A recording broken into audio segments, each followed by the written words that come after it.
The beginning and the ending of this week's The Boys was all about violence. The beginning was more serious in tone, and then the ending was just ridiculous, over the top, almost slapstick gore. We have in full spoilers, by the way, for this review, as with all of our reviews. But the beginning, you have a young man being radicalized through the news, through social media, to fear, supervillains, and he goes out and he kills an innocent man. And then the ending is just heads exploding, almost Red Wedding esque in the amount of people dying and the violence, although not as many people that you care about dying in that scene as with the Red Wedding.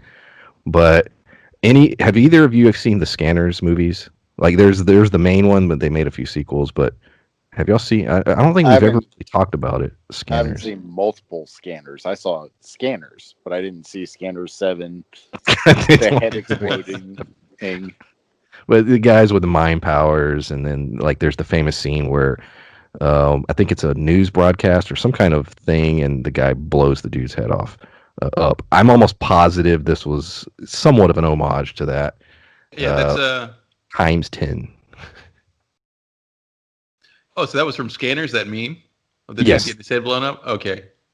Yeah, I saw Scanners, but back in the day. But that scene was intense. That was didn't expect it. I mean, I thought there was going to be like an assassination, but I thought it would be, just like a sniper or someone with more subtle superpowers would kill him or cause him to have like a stroke or something. Well, but after the first head blowing up, I was like, okay, well, they were trying to take out the person, testifying, and then another one, and then another one, and then I was like, oh no. Yeah, that's what I thought at first. I think as much of the audience was at that point, I was just as confused as Homelander appeared to be in that moment, where I'm like, okay, what's going on? What's the point of this? And then my mind thought, well, went to the place of, oh, I see what they're doing. They're trying to sort of obfuscate the purpose of these killings. Like if they kill a person that's against Vought there and that's for it, and then if it just seems random, then you can't 100% say that it was Vought. Even though, in my opinion, it still kind of points to Vought. Yeah, I'm very curious how exactly that's going to play out in the next episode, the final episode of this season, and the fact that if you paid attention to Homelander and Stormfront, and now obviously she could be acting, but they both seemed very surprised about what was going on. Like they didn't seem to be in the know. Yet again, like I said, she could be acting if in fact she is in the know. I don't know. Y'all had who had an interesting theory about who was doing this specifically and how? I thought it tied into Spencer's theory, but I thought perhaps it could be Mr. Edgar, and it tied into Spencer's idea of him perhaps having Professor X style powers or any sort of mind-based powers. Like maybe he can just sort of explode your head like this, and maybe it's like you said previously, Brian, based on something from Scanners. And Scanners is a film from the early 80s. David Cronenberg, he made it. They made a bunch of shitty sequels. There you go. No, but like you said, to tie into Mr. Edgar, I'm thinking that him having Professor X type powers is very feasible, because when I think of how else would Black Noir basically do everything he says, him being able to kind of manipulate situations. He's either like the master manipulator, or to me, the kind of, I'm not even going to try it. I fucked that up a bunch of times last time. His telekinesis type powers, being able to kind of control situations. I think that the previous girl, what was her name? Cindy or whatever. I can't remember. the Stormfront lady who had the same kind of powers. Yeah. I think that they did that on purpose to try and make you think that maybe it was her, but I think that it's Mr. Edgar. But Yeah. I think that they showed her on purpose to kind of throw you off, make you think that maybe she's involved somehow. But to me, the part that shows that she's not involved is she's trying to get Stormfront. She's like, fuck Stormfront. Like, and for Stormfront to walk out of there uninjured leads me to believe that it's Mr. Edgar and not Cindy, because I think she would have fucking went for Stormfront first. I think her head would have exploded initially had it Here's been a Cindy. Well, yeah, because a question of the lore of it. Could that power work on a Homelander or Stormfront? I'd say probably. It depends on whether or not they're, because their heads seem to be exploding from the inside out. So I mean, I guess that depends on whether or not their organs are vulnerable. Well, I'm sorry, I was eating Pop-Tart. I hope the cellophane wasn't like crackling in the mic. But my blood sugar was low, and I was like, well, let me go grab something. I was like, Pop-Tarts work. But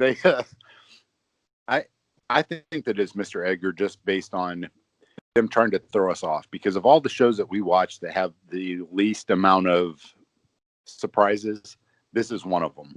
However, I think that would be a good way to kind of trick you a little bit if you have something like that happening, and then all of a sudden you're like, oh shit, Mr. Edgar's got powers. And I think that with all the stuff with Black Noir, I think that this is an alluding to that it's Mr. Edgar has got way more pull than what we're thinking. Yeah, and that would explain why someone like Black Noir would listen to Mr. Edgar to the degree he does, and why Mr. Edgar also, like, and if it's like an array of psychic powers and stuff, that would also explain why it seemed like Mr. Edgar could hear him in that moment where they were at Billy's aunt's house, and he's strangling Billy, and Billy says something, and then Mr. Edgar calls and he puts Billy on the phone. If he could literally, like psychically hear them, but then again, that could have been just tech, could have been an earpiece or anything, like, but Well, even if it doesn't, wearing a camera or something. True, like, and but then you just, if Edgar could do that, why doesn't he just blow up Billy's head? Well, yeah, that's a good point, and yeah, why wouldn't he just do that? Like, but well, yeah, it would X can't control somebody from 900 miles away. True. It's about proximity. So it's possibly, that's a good point. Yeah, so it could be someone that was in that room or someone that was nearby watching who did that, if it wasn't Mr. Edgar. Or it could have been Mr. Edgar potentially sitting in that, well, we didn't see him sitting in that courtroom.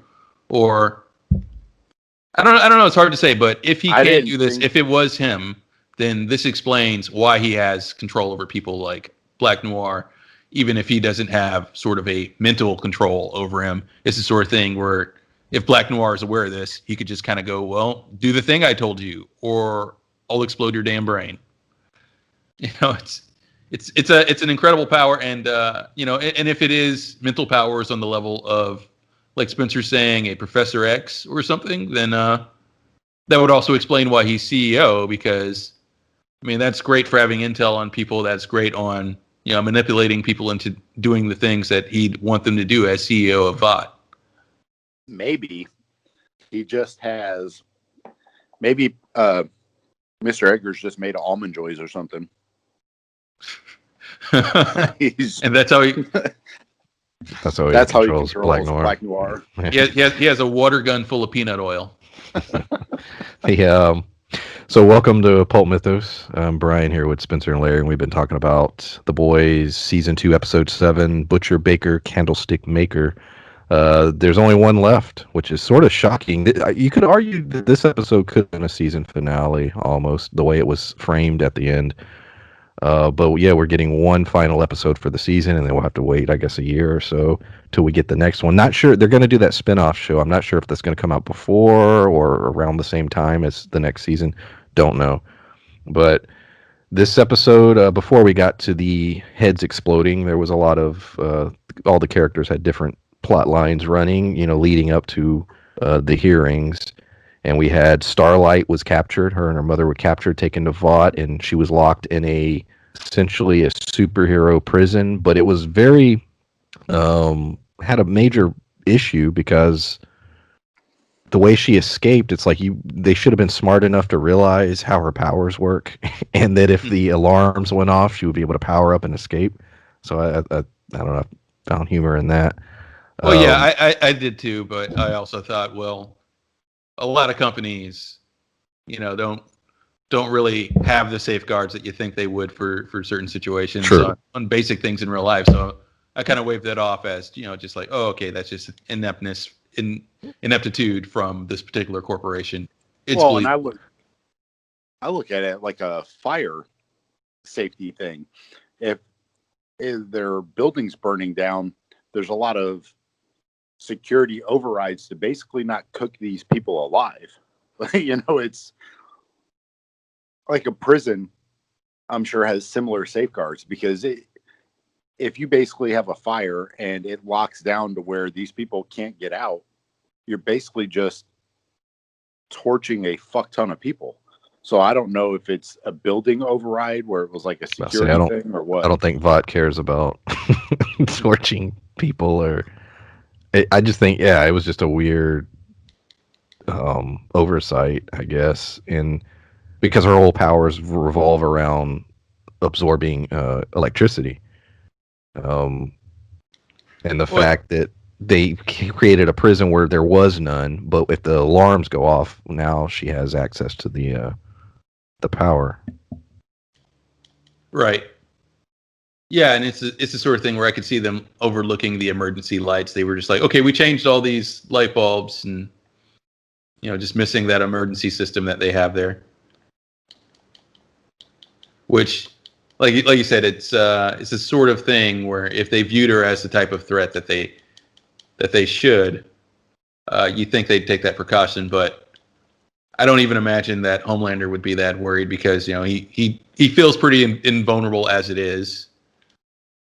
So he wouldn't think that through 100%. And I could also see any company, like literally any company, going, well, I could see them installing the system where they have the lights that she can't affect with her powers.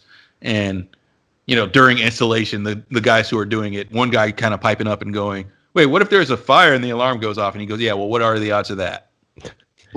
We also have the fact that they left Lamplighters access.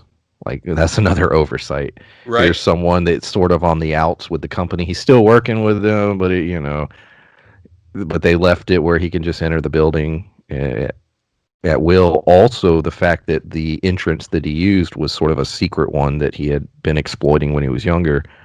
That you can slip in the building that way. So the Vought was shown multiple times in the episode as organized and well-oiled of a machine as they seem to be. There's clearly cracks.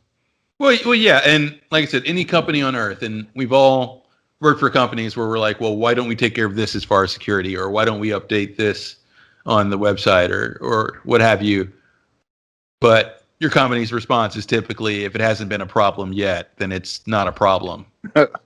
Well, and you look at, it's funny, like an episode of The Office where they kept complaining because they didn't have a web present, and then I hate when my blood sugar gets low because I have a search space in Ryan. He starts to update the website, but it hasn't been updated in 8 years. It's like still under construction. But you have this kind of company, Vought. I don't necessarily think that it wasn't a problem yet. They get this false sense of security because they literally, who the fuck's going to come take out Homelander? They don't care. They just feel invulnerable. And then if any of my theories are correct about Mr. Edgar, even more so. He's just like, ain't nobody gonna fuck with us. And then, so these little cracks that are there get exploited because, it's like the Death Star. It's, you have this tiny little exploit that they don't feel is a vulnerability because they have people like Homelander, Stormfront. My theory of Mr. Edgar, you have all these super overpowered people that just, they feel invulnerable, and it leads them to be able to be exploited by somebody like fucking Lamplighter. Yeah. Yeah, and it's the sort of thing where Mr. Edgar is not thinking about it, and he's not overseeing it personally. Otherwise, Mr. Edgar seems like he's so on top of things most of the time that he may have come up with a solution, but he's got to leave that to his guys individually. He's not overseeing every prisoner that they have, and that's a big deal in itself if you think about it. That Vought has a private prison of their own, but yeah. Then again, I mean, if it's a new thing, but it doesn't seem to be. It doesn't seem to be a new thing because Lamplighter knows his way around it. Like, if it's a new thing, it makes sense because they just got those military contracts. But this says that they've had prisons for a long time. And Homelander mentions that they've captured Starlight, and that they have her in prison like it's no big deal. He just announces that on television. But I think Lamplighter, he didn't know a way around it necessarily. He just knew it existed, because even when he went in, he wasn't really helping Huey rescue her. He had an ulterior motive. He's just like, well, he wanted to kill himself at the building, and he did. Well, I don't think he had any intent of helping him rescue Starlight or anything. I think he knew it existed, but he wasn't trying to help her break out. Well, yeah, but my point is more that it's crazy that it existed and that they got away with it. It'd be like if you found out Microsoft and Disney World had a prison that they operated. Think they do. I thought they did. I thought Disney World did have a prison. I think they have. I would have to look, but no joke. I think they might have their own cells, police, don't? Yeah, I think they have a do have police their own thing. police, and I think they do have their own jail.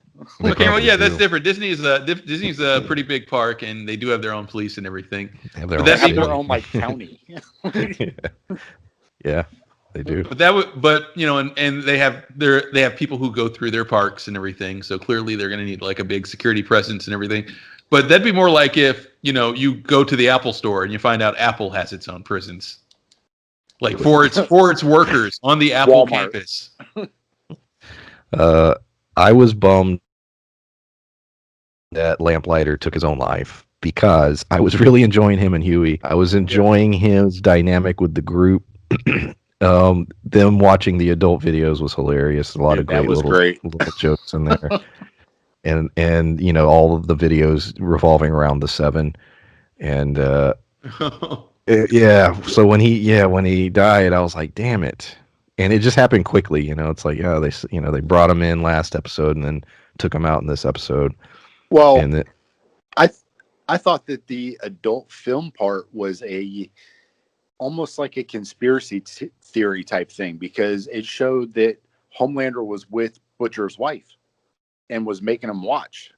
Like, that was a common knowledge kind of thing. So I thought that was I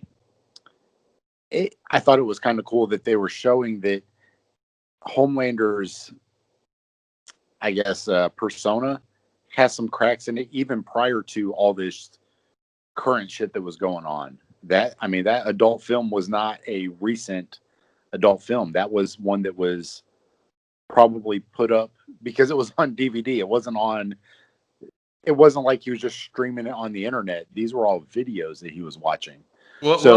This theory about Homelander being a piece of shit and messing with Billy's wife was a kind of a common knowledge kind of thing. A old, I guess, skeleton in his closet that, this industry had already exploited. Well, I don't think it was commonly known. I think that was just, just like appealing to certain people's wants and whatnot. It may have been known in the company, and they may have, like, someone might have thought, because we see how callous they are, that they don't really consider them people, and they're always trying to figure out how to market things. So it may have been them saying, hey, someone overhearing that in the office and saying that, oh, we can market that. I see it Yeah. as a conspiracy Well, theory type thing.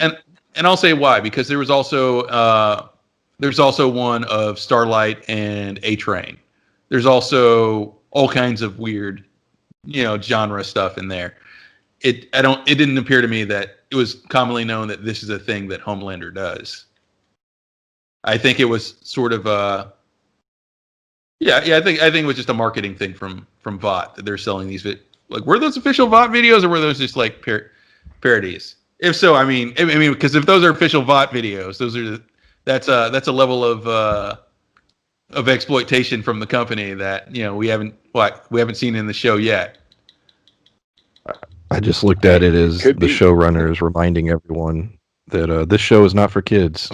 Yeah, that too. Yeah, like I don't think we got any extra info in that scene other than the conversation, that the little philosophical conversation that we had between Huey and Lamplighter. It was some quick shots, but there was some legit little, some softcore stuff going on. There was, yeah. This episode, I was like, whoa, okay. Yeah, there were points where I was like, that's a little more hardcore than I expected. Okay, But I do agree with you that I did want Lamplighter to stick around longer, because I thought that was a funny scenario, the fact that they saddled Huey with watching him, partially because nobody wants to deal with him due to that shared history that they have.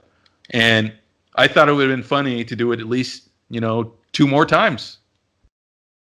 Go out on a mission, gather some intel or something, or maybe infiltrate VOT and pair Huey with Lamplighter.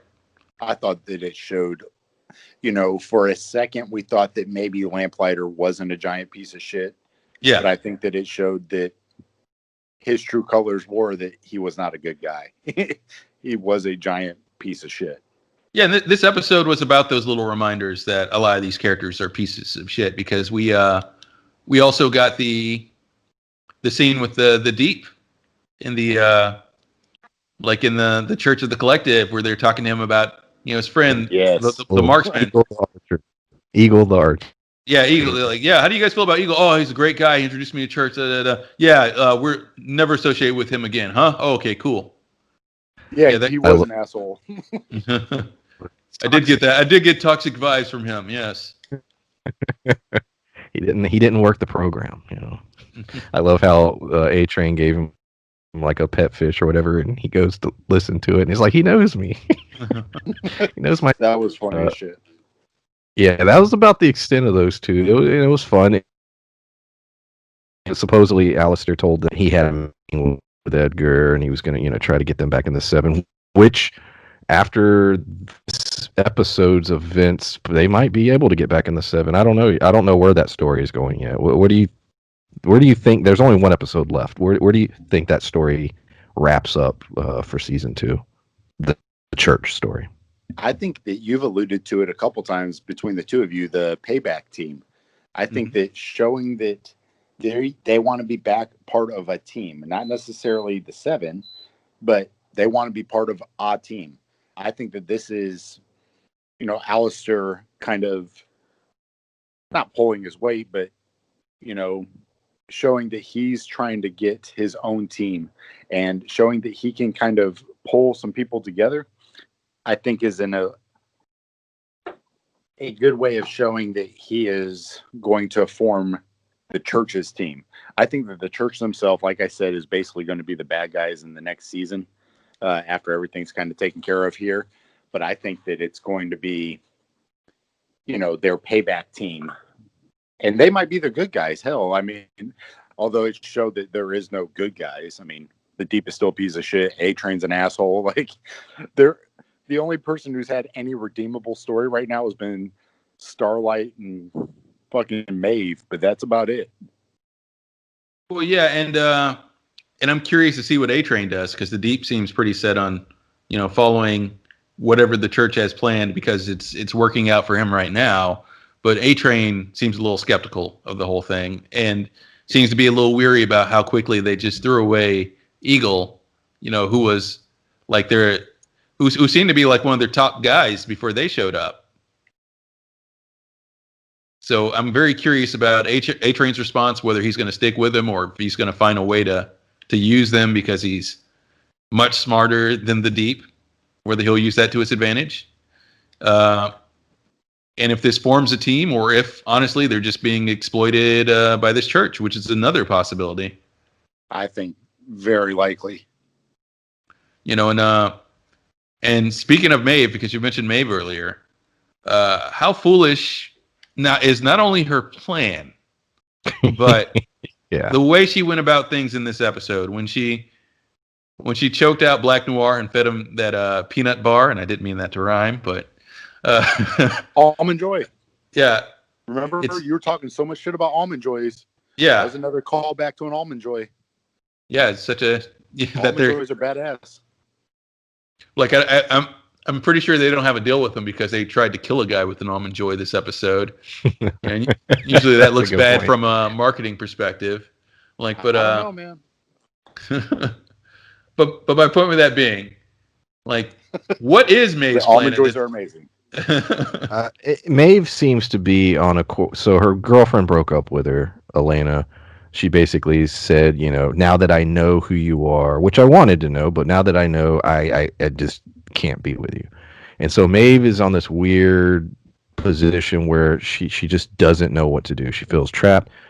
On the one, and at the same time, you're right. It's like, what exactly is her plan? Because on the one hand, she helps Starlight escape. You know, she helps.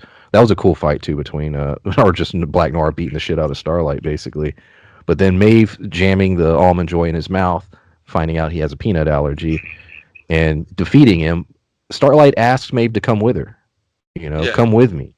And she shakes her head no. She says no, and that would have been an opportunity for her to come and join the boys, and you know, go from there. But that's not what happens. She stays. So you're right. Like, well, now everybody knows that you're a traitor because of what happened with Black Noir. Yeah, that's my point. They're aware now. They know that you've betrayed them. You've exposed yourself, and yet you're not going to go with her. It would have been better or more beneficial for her to take Starlight's deal here and, you know, just work with Mallory to expose them, leak the Homelander tape, and just make a deal with the same agents that the boys are making a deal with, because she's probably lost all pull with Vought, and they're clearly going to work against her. Hell, they'll probably put her in a cell after this episode, like they did Starlight. Yeah, but I don't know what Maeve's real weakness is. They've showed Starlight's, you know, the inability to find a source of power, but what is Maeve's? What would her cell look like? Well, although that does show the foresight of Mr. Edgar, that he probably has a cell designed for each of them. I don't think that those are just, you know, like regular prison cells. I think that each one of them has probably got their own cell so that he could, should he need to, you know, keep control of all of them. Well, we know Maeve is really strong, but we know she's legit afraid of Homelander. So clearly, and even in her mind, he could kill her easily. The prison's just going to be a bunch of posters of Homelander. So as far as her ability, I don't know. Yeah, I wasn't sure if the prisons were one size fit all type deal where it was designed to just hold soups, and because I don't know. Because Starlight's mother's prison, you know, from what I recall, looked pretty similar. Like, it's hard to say, but they may have a custom thing. You know, there may be, you know, a prison for all of them. Maeve, Black Noir, Homelander, a prison for Black Noir with a door made out of crushed nuts or something. I don't know, or just full of nuts. Like, but yeah, that's a peanut oil everywhere. There's going to be testicles everywhere. There's a moat of peanut oil. So Billy Butcher, we get a couple things with him this week. We find out, you know, he hates his father. We get a little bit of that backstory, and it goes in a very twisted direction as far as his father is. So Billy hates him, but his father is okay with that because, yes, he was abusive and he was a horrible person, but in his eyes, and he's only got a couple months to live, he's dying. In his eyes, Billy is the man that he wanted him to be. And we got another line where there's a thing with Homelander. So there's a whole idea of creating these monsters. Billy is a monster, and his father is completely okay with that. He wanted Billy to be what he is. And then I love the line between Becca and Homelander. It was the most humanizing moment I think Homelander has had, where he legit is concerned about Ryan's upbringing because he's like, mine was shit, and he's, the whole dynamic between him and Ryan. I actually felt that he actually cared at that point. Like it was a legit care. It wasn't. Yes, he's still Homelander, but he legit was. He is aware of how shitty his childhood was in that scene. But what did y'all think? But Ryan's. Go ahead if you have a thought on that. Well, yeah, and again that. Ryan, oh, let's go, Spencer. Oh, I was just saying that Ryan's childhood wasn't shitty. Like, it's the difference is Homelander, I felt, even now looks back at his childhood. Ryan is sheltered. Bad. Ryan is living a lie. Nothing in his life is real. That side of it. It's the Truman Show, but like it's. So I understand once he's made aware of that stuff, but him being made aware of that stuff, if his mom could have slowly been like, "Hey, look, you weren't aware of how strong you are. We did this to try and protect you. Let's try and do this." She could have slowly kind of brought him back out into the world. She could have, navigated that. I don't know that his mom's doing a good job at that. I don't think that she would have ever done it because she's trying so hard to protect him that she almost is blind. It's kind of, and sorry, audience, if any of you fall into one of these categories, but, the super hardcore Christians that shelter their kids because they don't want them to be exposed to anything. A lot of people who are homeschooled. Some people are homeschooled due to medical necessity and stuff like that, but sometimes people make a choice to homeschool their kids because they fear what the outside world will do to them. And when you shelter somebody that bad, a lot of times the outcome is not good. Like, they go buck wild fucking crazy for, this period of time. You talk about the Amish and Rumspringer and like all that stuff. When people get sheltered too bad, they aren't able to make their own mistakes. So I think that she's trying to keep him because could you imagine if Ryan makes a mistake, he's going to fucking wipe out a town or something. So I'm not saying she's wrong. No, I'm just saying Homelander's coming at it from not a bad place, oddly. That's my thought. No, what I was saying is that she's looking at it wrong, but I think so is Homelander, where Homelander sees it as, he's having the same childhood I had, and I don't think that they did. Homelander was basically a giant experiment, and Ryan they're trying to protect. So I think he sees parallels where there's not as many parallels as he sees. Not only does he see parallels, it's the fact that he's projecting yes. here, and he's kind of he's trying to make Ryan him for one. So yeah, he's like you said, he's not doing a better job, but he's not 100% right. He's right in the fact that he's like, yeah, he's going to lose his shit when he sees all these things, and when he sees what the world really is, and when he finds out that his whole life is a lie and this neighborhood is fake. And for the most part, his mother is doing an okay job, or at least seems to be doing an okay job. But she did need to at this point start slowly introducing him to world, and that should have been a conversation the one she had with Homelander about maybe moving to an actual neighborhood of some kind. Yeah, but I think she's dropping the ball too. She's not doing a great job. Homelander's not in the right, and I think that his place is not from, like you said, projecting. But I think that the mom is not doing a good job either. Yeah, it's a matter of Homelander. He's a villain. There's no question. Homelander is a bad guy. But what I was saying is he's approaching this with an oddly sort of a good intention. Now, it's still not saying what he's doing is right, but it's not 100% selfish. No, well, I'll say this much. In his mind, he's a sociopath, and he sees his kid as an extension of himself, and he's trying to make his kid more like himself, make him stronger, because he felt that like all the coddling and all this, from his perspective, is weakening his son, that he needs to know he's better, that he needs to experience the outside world. He's not trying to make him more stable, because Homelander doesn't have a good sense of what mental stability is in the first place. He's trying to make him more like him.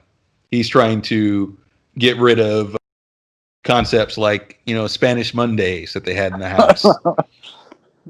So he's not necessarily trying to do a good thing. He's more trying to mold the kid to be him. No, but I see what you're saying, Brian, is whereas all the other things are always about, it is a projection. It is about, basically how he's remembering his own life. But for once, for the first time ever, it seems that even though it's from still not a great place, it's the first time he made a decision that wasn't 100% wrong. Like, it wasn't 100% shitty. Like, what he's doing, although, like Larry and you both said, it's a projection, it's all this stuff, but his heart feels like it's almost in a different place on that decision, where it is about his kid because he wants him to kind of be him, but he also doesn't want his kid to grow up not knowing who he is, like not knowing how strong he is. It's one of those things where he wants to raise a super strong, powerful kid. Well, yeah, but it isn't a good thing, but it's.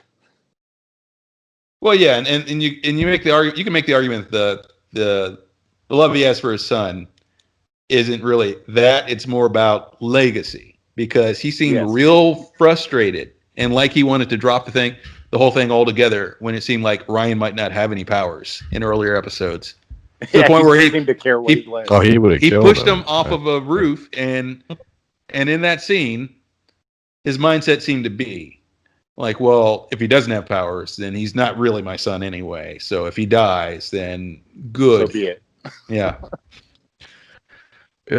It was, but going back to the Homelander, the show was clearly trying to draw parallels between Homelander and Billy. These were two guys that are a product of their upbringing. That the show was screaming that. And both guys had a realization in the episode of that fact. Both of them. Homelander was very aware of his upbringing and what it means. And so was Billy. And Billy embraces it.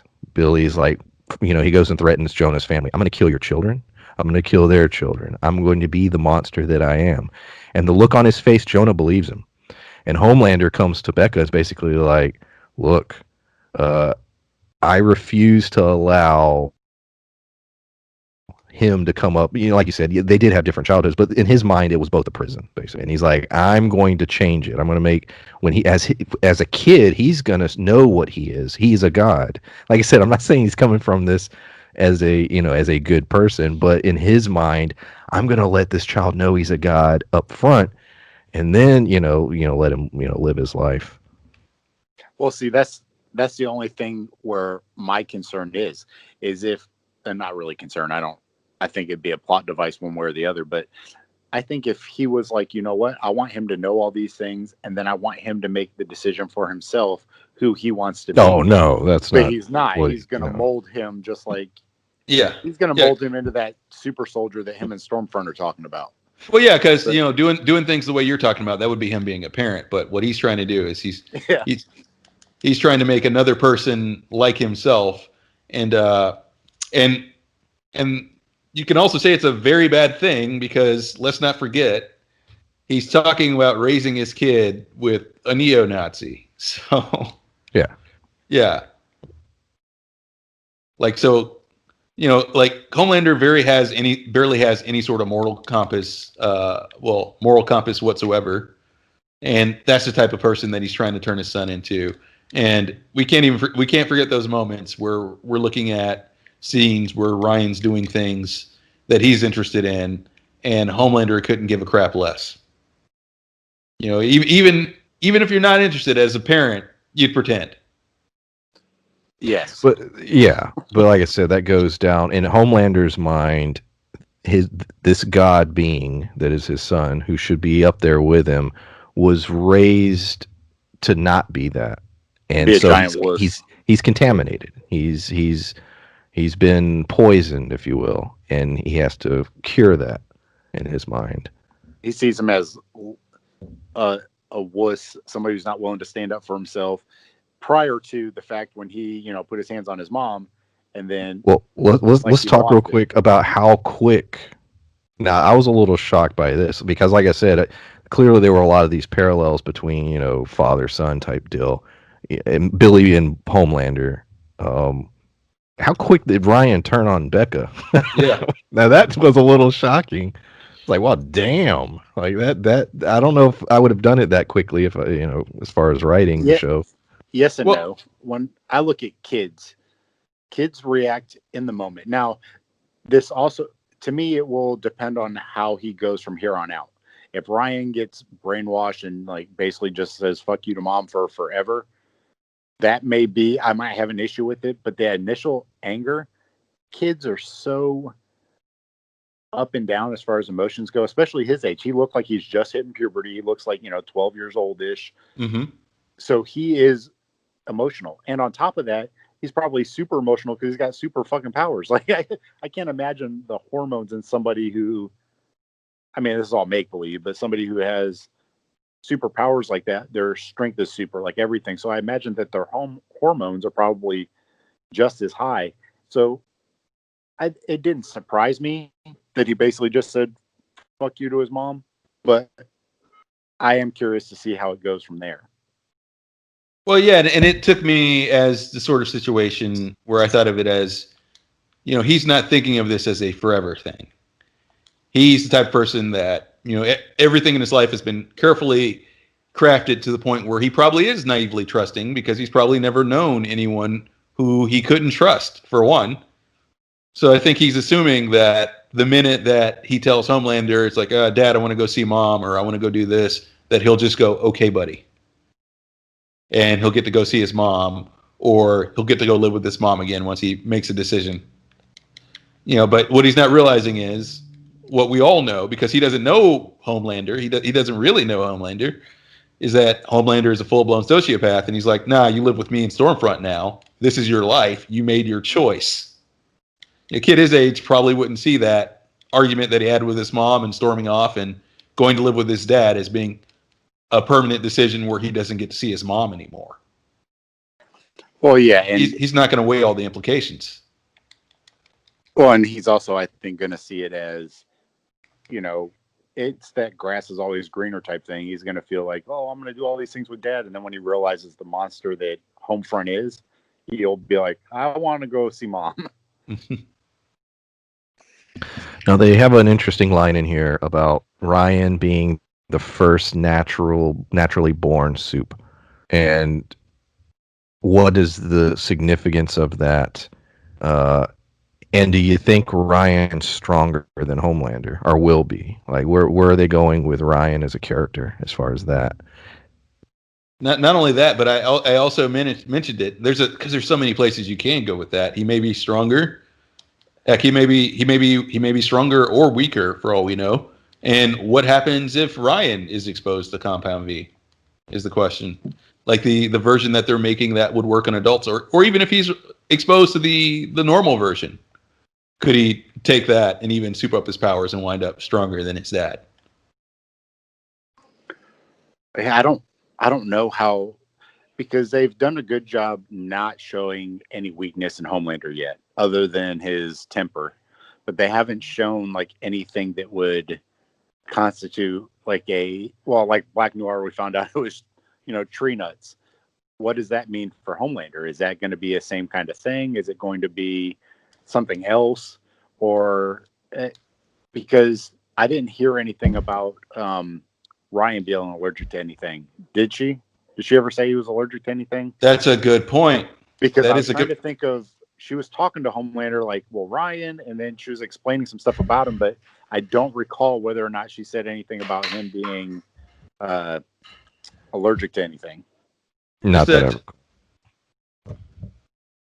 I'll have to look back at those early conversations they had at the beginning of the season. There may be something there. That's something I didn't even think of, and leads it to a place you might not be thinking of right now. But We can perhaps look at if Ryan has any allergies or vulnerabilities and see if Homelander has any in this series. Given that their powers do match so closely, if there's anything that she avoids because he's susceptible to it. Yeah, I don't. As far as how that'll play, I have no idea. Uh, in the comic, which they've gone way off the comics at this point, so it doesn't matter what the comics did. But in the comics, Homelander is Superman. I mean, he is even without the kryptonite weakness, he is pretty invulnerable. Uh, Stormfront has some weakness, but I don't even, like I said, I don't know what the show's going to do. They've changed a lot of things as far as that. The Senate, I don't know if she was senator, the Congresswoman survived. It appeared at the end. Why would they spare her? They spared a lot of very important characters. In fact, we only killed one. One that we didn't mention in that conversation we just had earlier that we should have because he's the speedster blew up. Oh yeah, that's right. They blew him up, and he was going to be the next. That was fantastic. Yeah, but we could tell he was never significant because, well, once again, as you mentioned in a lot of episodes, the way that they frame things kind of shows you that. And he didn't really have any lines this season, even though he showed up and he was supposed to. I think he smiled and replace A-Train. Did a thumbs up once. Like exactly. That's all we've gotten with him. So we knew he wasn't significant. Like, so we only got one significant death. And, but I don't know. Clearly, the senator is going to play an important role later on because they kept her alive. And it may have been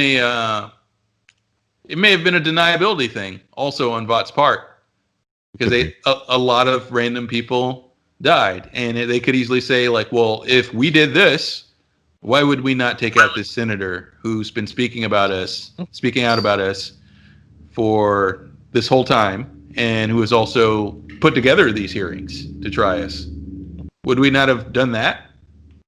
Yeah, I think it's great that they basically left themselves, even if this is like a behind the scenes job, that either Mr. Edgar or Stormfront, which I don't think it was Stormfront or Homelander, but if any of these people were involved, they left themselves a good out by, like you said, not killing the senator. There's a lot of things that they left themselves, like it made them look less guilty. Right. What are the chances that there's a completely separate organization, that we're wrong on every front, and that they're going to introduce a completely new element in the final episode? That's a possibility. That's a possibility, but I don't know. I think we're pretty on point with some of this stuff. I'm pretty sure it was. Then again, I don't. I'm just throwing that out there. I'm just trying to say, could they be trying to trick us? Because I'm just. Well, yeah, I know. I'm contradicting myself a lot here, but I'm just thinking back to that scene, to the scene where we get the first exploding head. If Vought knew about, why didn't they kill all of them? Why didn't they kill all of them? Yeah, because the boys are kind of a thorn in their side. So why wouldn't they kill them all there? Why wouldn't they kill Billy, if anybody? Yeah, I just throwing that out there because I'm thinking, okay, you got a season finale. Most people have assumptions similar to ours as far as what's happening, but you want to shock and awe everybody in that finale, in a big way, so, to make them excited for the next season. What's something that could do that? If we're all wrong and there's something we're not thinking about. It was just a thought. Maybe it might not be. I just try to think of all the possibilities with the season finale, because we just did the Raised by Wolves season finale, and shit, I don't think any of us figured what was going to happen with that in terms of the child.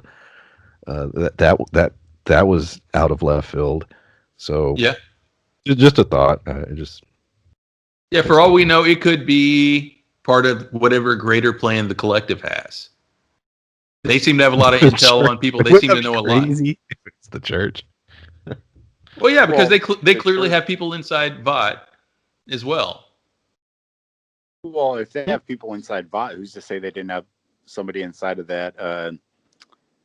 hospital where Stormfront was at, they could have got, because Cindy got picked up, or what? I keep calling her Cindy because I thought that's what her name was, but I'm not 100%. The head blower upper, but she got picked up outside of the hospital.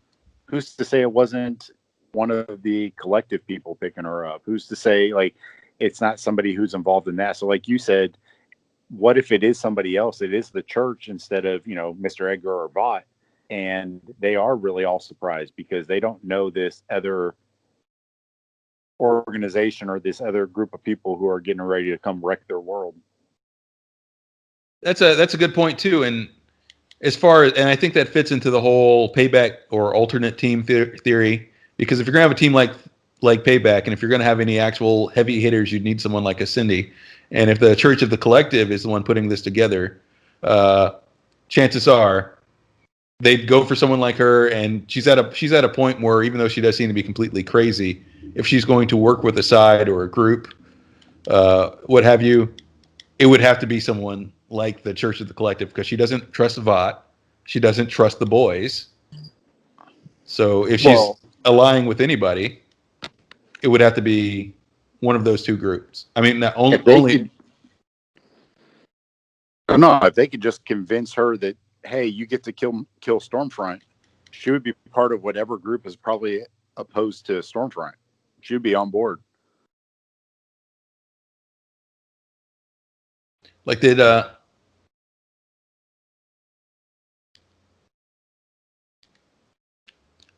Cindy? Oh yeah, that's right. Yeah, because Stormfront. I deep down don't think she's going to be a factor in any capacity. I mean, I could be way wrong there, but you think we got Con Aired? Yeah, only because I don't think she had anything to do with the first murder. I don't think she had anything to do with the murders, but I do think she's going to be significant in some way. Not this season. Maybe next season. I mean, she's very powerful, and she's definitely was shown for a reason, and she escaped. But I just don't know that she'll pop in. Well, yeah, because the assassinations started before she was released. Although the situation could be that Vought was letting her out for these assassinations. It would depend on how she's controlled, because they're very targeted and controlled, and yet she seemed like she was uncontrollable during the escape. Oh, yeah, she seemed very in control. I mean, controlled in terms of them telling her what to do and her doing it. Yeah, because there has to be a method for it. There has to be a method for that, because clearly they've got her in a cell somehow, and they have people like Lamplighter who are feeding her in the facility without being killed. So they're controlling her in some way. But I don't necessarily think, because remember they said that these were all basically test subjects. So, it's a bit of not mind control, but mind control. Like they're basically brainwashing them and stuff. So when it's that level of, they don't know any better. Yeah, they grow up as a kid basically listening to these orderlies doing this, doing that, taking showers on day 3. I think that part of the control that they had over her wasn't necessarily like a chip or anything like that. I think it was mental, because as soon as she was freed, she started going after all the orderlies. She was just like snap. Like that was a lot of pent up anger and aggression towards a group of people who probably did some fucked up stuff.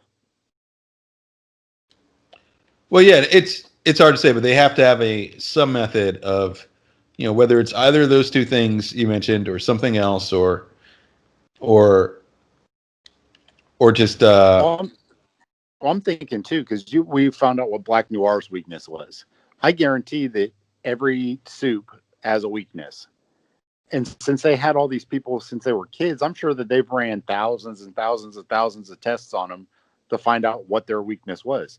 So we don't know what her weakness is, but they could exploit it. Like if she's, can't operate her power if it's below 32 degrees or something. I don't know. They keep her room super cold. Like I think that they probably know what everybody's weakness was. Just like Maeve knew what Black Noir's was. Why the fuck would she know that? Very, very true. You know, That's it. so I think they That's it. I probably doubt it's any. exploited it. I doubt it's any sort of long-term brainwashing, because a lot of those people, they weren't there since birth. Like we saw the gentleman that was arguing that he wanted to go home. He had a family and everything, and a life on the outside of that facility. Yeah, because some of them were adults that they were testing it on, because they were trying to get the adult one to work. Right. Yeah. Like I said, the most confusing part for me, the piece that I can't figure out is the initial head explosion, the first one we saw at the beginning. It was targeted, and why didn't they kill the rest of the boys? And why specifically one person? And how was that pulled off, and why? Like that, to me, that's the missing that I can't figure out. And without that answer, it the whole thing falls apart. I can't put the rest of it together, because that would mean, why would they? Because you would say, well, they wanted to silence her because she had information. Fine, but then you have the entire boy, or most of them, standing there. You could have shut down that whole operation, which would have saved you a lot of trouble. So clearly, they didn't want to kill them. All the boys did were in that basement or bunker or whatever. They were watching it televised. No. I'm talking about going back to the beginning of the season when they were meeting with that agent and her head exploded. Oh yeah, I don't think that the blonde chick who was in the newer seasons of the Blacklist, the Grace is her name, Grace, the new CIA agent lady. Yeah. Grace, or whatever. I don't think that it's them. I think that she may actually be trying to take down Vought, but I don't know. Hell, she could be just as corrupt. We just don't know yet. Well, yeah. Well, I was just saying that it's a pretty good. There's pretty good odds that, given her power set and everything, that previously it was Cindy under the control of Vought, and now it's potentially Cindy just taking revenge on characters that have wronged her, and because the sort of thing she says when we meet her, I don't like liars, and it could have been the doctor whose head exploded. I can't remember his name, who worked for Vought for all those years. Could have been him who brought her in, who did her initial testing and everything, and that could have been her getting revenge. And that would also explain why Homelander and Stormfront looked confused that this was happened. Maybe they've seen this sort of thing happen before, and they've gone, "Oh, it's Vought doing a thing," or covering our asses in some way. But at this point, it just seemed random, so they both looked very confused for that reason, because it's random. They don't know which soup is doing this, but they know it's one of them, and they know that typically this person works for Vought. Because they didn't appear to seem like, the way they were looking, they looked confused, but they didn't look like they felt like they were in any danger whatsoever.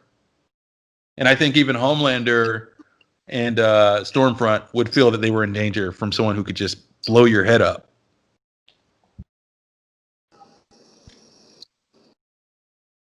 Yeah, that's true. Well, the good news is we'll know in a week. It's only one episode, so we should have the answers, or most of them.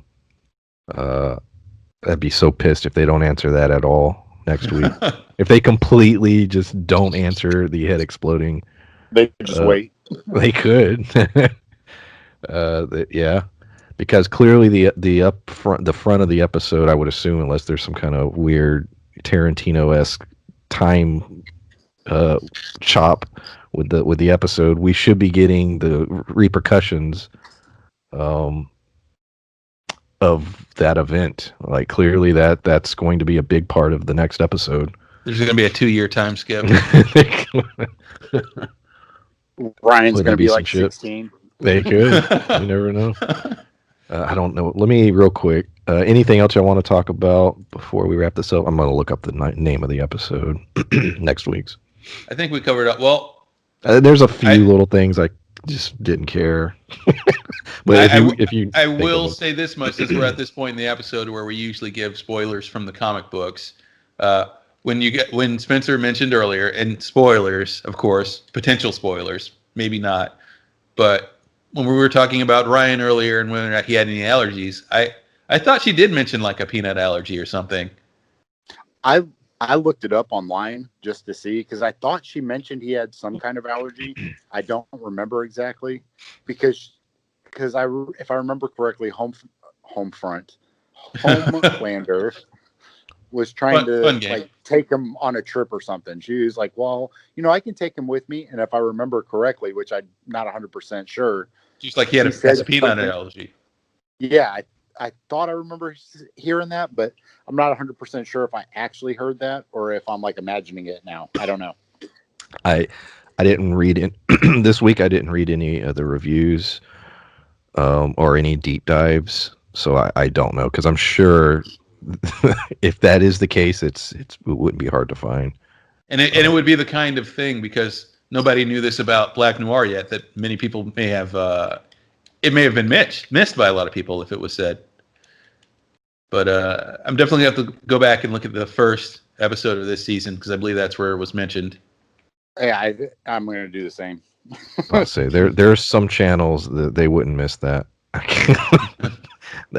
You're right. The general, a lot of people probably would, but no, there's a couple of channels out there that it blows. And me and Spencer, we've talked about this off air. There are channels.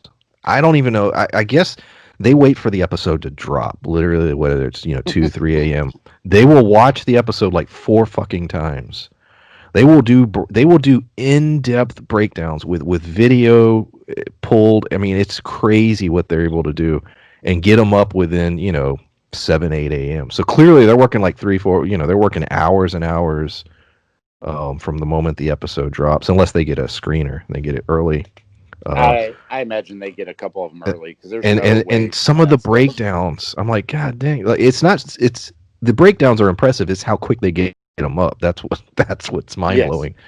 But they will break shit down in a way like you're like, holy shit! Their videos will be as long as the episode, damn near, and they will. I mean, it's impressive. They'll catch things you're like, wow, I never ever would have caught that. Like, stop recommending channels doing the same thing we're doing. I didn't name the channels. But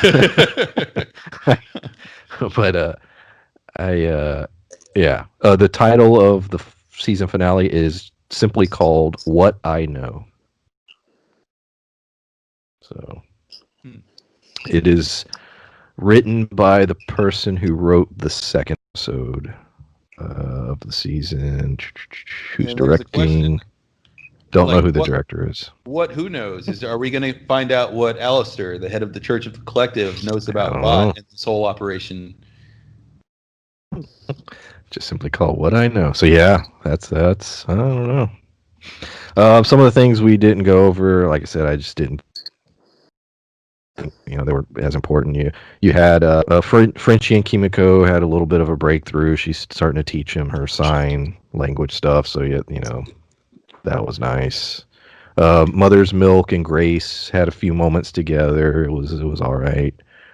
And but to me, the only plot pushing forward thing is even the Kimiko and Frenchie stuff wasn't really plot pushing forward. It just showed that they were on good terms again. So that's why it didn't. I thought it was cool, but like the other plot points weren't really plot points. Like, it didn't matter. Yeah. Well, yeah, it didn't matter as far as progressing the plot, but it mattered as a character moment to show that guys, these two are good and they're friends again. And he's going to, from now on, kind of made it clear that he's perhaps going to treat her as more of an adult and a friend rather than a project that he's taking care of. By next episode, I'm assuming he'll be able to communicate with her more. He'll know more of her signs. Right. And, so that'll be that. Mother's Milk probably got the biggest short in this episode as far as story. He didn't really get much, except for sort of Grace telling him, care for your family. Family's important. Well, I'll say I got like one scene. A couple things about that. As far as Kimiko and her signs and stuff, that may be something the whole team wants to adapt because they have a lot of stealth moments and a lot of moments where they're sneaking around because they don't have superpowers. they might want to all learn to communicate in that way. And it's a form of sign language that nobody else knows. So even if they're recorded, they can relay information, and Vought or the Seven or whoever else is involved in this, wouldn't be able to decipher what they were saying to each other, even if they had like a video recording of what they're doing. As far as I don't know, man. Belichick learned all the other people's football signs. I think they probably figured it out. That's true. Like, he probably paid for some of that though. Well, Vought's got more money than Bill Belichick. Shit.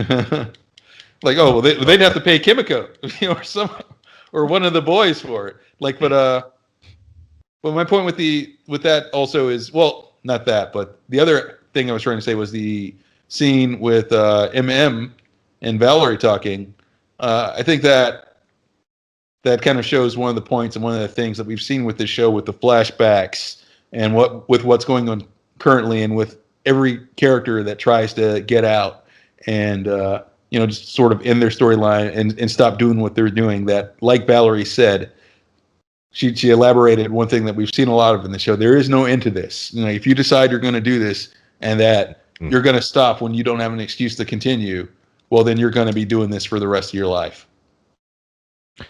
Yeah, and that ties back to Billy's father. Basically, he's happy with himself that he created the perfect soldier, the perfect agent, whatever you want to call Billy. And he was happy about it. Well, I don't even know if he knows about Billy's work. I think he just meant his whole thing was about life in general. That I think that he knows, and the only reason I'm saying there's a few. Billy is internationally known that what Billy does. That's a good point, and he does reference it. My mistake. So yeah, he also references the one of the agencies that Billy joined. So he I don't know. He probably doesn't know every little detail, but he's aware of what Billy personality does. Anyway. It's like Order of the Phoenix. He was that last generation, and and he bred the next generation. All right. Anything else? Well, do we have any clues that Billy's dad did similar work or anything? Or do we just know that he was a bastard who raised his son to be a bastard and feels like it turned out good for him? His family clearly has shit going on, but it doesn't really talk much about it. We know they have his aunt's a drug dealer. We know that, and we have that going on. But Billy, I don't know. Like I said, there's little references here and there that I think they know exactly what's going on. But yeah, why would he? Well, yeah, I think he knows, but I don't know if his dad was an agent. I for sure know he knows now, that thinking back with him referencing his work and everything, and the whole thing with him talking about what he's done against Vought. But as far as what his dad did for work himself, it's hard to say whether Billy's dad has any connections or whether he's worked for any intelligence agent or was even a soldier or anything. I just think he may have been a sort of a working class hard ass, if anything. He was working 40 hours a week plus. I would say that's overtime. I would say that sounds like a rock song, doesn't it? Like a classic rock song.